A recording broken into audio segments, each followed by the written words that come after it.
విరామం అనంతరం భవిష్యవాణి కార్యక్రమానికి తిరిగి స్వాగతం.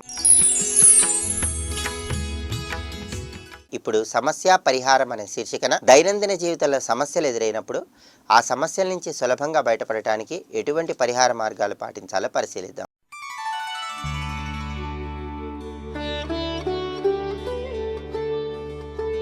ఎవరికైనా మానసిక అశాంతి ఎక్కువగా ఉన్నట్లయితే మానసిక అశాంతిని తొలగింపజేసుకొని మానసిక ప్రశాంతతను పొందడానికి శివలింగానికి సోమవారం నాడు వెన్నతో అభిషేకం చేయాలి. అలాగే జాతక చక్రంలో అవయోగాల వల్ల వృత్తి ఉద్యోగ వ్యాపారాలలో అభివృద్ధి సాధించలేక ఇబ్బందులు ఎదుర్కొంటున్న తరుణంలో బొప్పాయి పండ్ల రసంతో సోమవారం నాడు శివలింగానికి అభిషేకం చేయాలి. ఇలా చేస్తే జాతక చక్రంలో ఉన్న అవయోగాలని తొలగించబడతాయి. అలాగే ఎవరైనా సరే సోమవారం నాడు ఈశ్వరుడిని సంపెంగ పూలతో పూజిస్తూ ఓం చంద్రశేఖరాయ నమః అని జపించుకున్నట్లయితే ఉద్యోగం లేని వాళ్లకు ఉద్యోగ ప్రాప్తి లభించడానికి అవకాశం ఎక్కువగా ఉంది. అలాగే అంతఃశత్రు బాధలతో సతమతమైపోయే వాళ్ళు ఎవరైనా సరే సోమవారం నాడు ఈశ్వరుడిని మందార పూలతో పూజించాలి.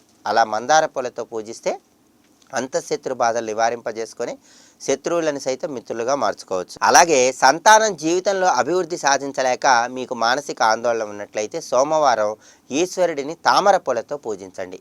మీ సంతానం జీవితంలో చక్కటి పురోభివృద్ధి సాధిస్తారు. అలాగే గులాబీ పూలతో ఈశ్వరుని సోమవారం పూజించినట్లయితే మీ మనసులో ఉన్న కోరిక వెంటనే నెరవేరుతుంది. అలా నెరవేరాలంటే సోమవారం నాడు ఈశ్వరుని గులాబీ పూలతో పూజించాలి. చేతి వరకే వచ్చి జారిపోతున్న పనులన్నింటిలో విజయాలను సిద్ధింపజేసుకోవాలంటే సోమవారం నాడు తుమ్మి పూలతో ఈశ్వరుని పూజించి ద్రాక్ష పండ్ల రసంతో అభిషేకించాలి. ఇలా చేస్తే చేతి వరకే వచ్చి జారిపోతున్న పనులన్నింటిలో విజయాలను సిద్ధింపజేసుకోవడానికి అవకాశం ఎక్కువగా ఉంది. అలాగే విద్యార్థులు ఎవరైనా సరే విద్యారంగంలో ఆటంకాలు ఎక్కువగా ఉన్నట్లయితే బుధవారం నాడు వినాయకుడిని పసుపు కలిపిన అక్షింతలతో పూజిస్తూ ఓం గం నమః అని జపించి వినాయకుడికి పెరుగన్నాన్ని నివేదించాలి.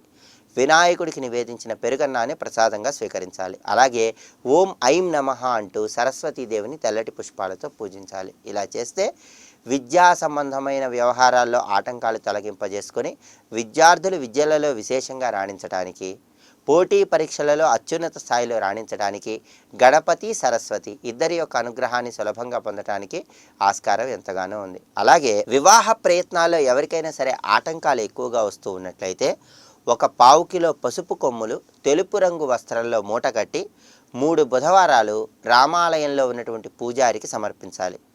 అలా 3 బుధవారాలు రామాలయంలో ఉన్నటువంటి పూజారికి తెలుపు రంగు వస్త్రంలో మూట కట్టిన పసుపు కొమ్ములు సమర్పించిన తర్వాత 5 ఒత్తులు ధ్వజస్తంభం దగ్గర వేసి ఒక ప్రమిదలో చక్కగా దీపాన్ని వెలిగించాలి. అంటే 3 బుధవారాలు పూర్తి కాగానే రామాలయంలో ఉన్నటువంటి ధ్వజస్తంభం దగ్గర 5 ఒత్తులు వేసి ఒక దీపాన్ని పెట్టాలి. ఇలా చేస్తే వివాహ ప్రయత్నాలలో సంభవించే ఆటంకాలను నివారింపజేసుకొని సత్వరమే వివాహ ప్రాప్తిని సిద్ధింపజేసుకోవచ్చు.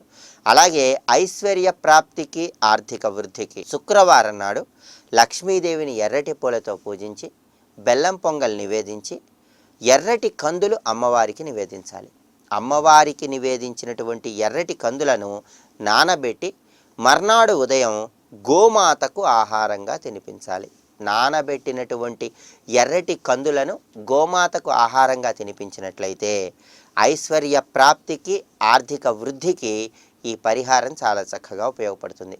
అలాగే విదేశీ గమన ప్రయత్నాలలో ఆటంకాలు ఎక్కువగా వస్తూ ఉన్నట్లయితే శుక్రవారం నాడు దుర్గాదేవి చిత్రపటం ముందు ఒక పళ్ళాన్ని ఉంచి ఆ పళ్ళెల్లో బియ్యం పోసి ఆ బియ్యం మీద ఒక మట్టి ప్రమిదను ఉంచి ఆ మట్టి ప్రమిదలో 4 ఒత్తులు వేసి దీపారాధన చేసి ఓం శ్రీ దుర్గాదేవి అయి నమః అని జపించుకోవాలి. ఎవరైతే విదేశీ గమన ప్రయత్నాల్లో తరచుగా ఆటంకాలు ఎదుర్కొంటూ ఉంటారో వాళ్ళందరూ తప్పనిసరిగా శుక్రవారం నాడు దుర్గాదేవి చిత్రపటం ముందు ఒక పళ్ళెంలో బియ్యం పోయండి. ఆ బియ్యం మీద ఒక మట్టి ప్రమిద ఉంచండి. చక్కగా 4 ఒత్తులు వేసి దీపాన్ని వెలిగించండి. ఓం శ్రీ దుర్గాదేవి అయి నమః అని వీలైనన్ని సార్లు జపం చేసుకోండి. దుర్గామాత అనుగ్రహం ద్వారా విదేశీ గమన ప్రయత్నాల్లో సంభవించే ఆటంకాల నుంచి సులభంగా బయటపడవచ్చు.